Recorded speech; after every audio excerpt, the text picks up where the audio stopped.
visiblement, le spectre d'une guerre des chefs pour la présidence du parti Les Républicains, probablement entre Bruno Retailleau et Laurent Wauquiez, donne le sourire aux adversaires de la droite, et évoque quelques souvenirs d'affrontements épiques.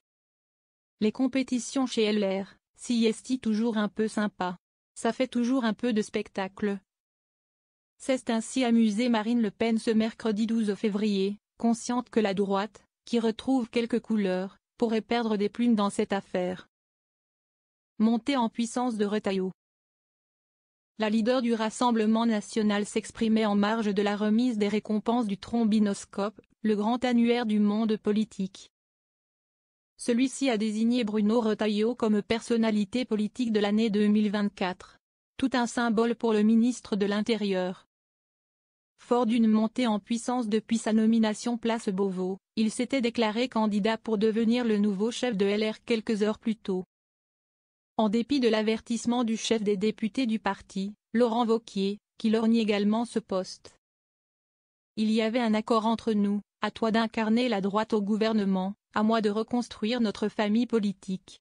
Si tu romps cet accord, tu porteras la responsabilité d'allumer une guerre des chefs qui sera dévastatrice, l'avait-il mis en garde quelques jours plus tôt lors d'un dîner. Marine Le Pen pas inquiète en vue de la présidentielle. Pour le RN, le très droitier ministre de l'Intérieur est un sujet. Comment se positionner vis-à-vis de cet homme dont les positions rejoignent régulièrement les siennes?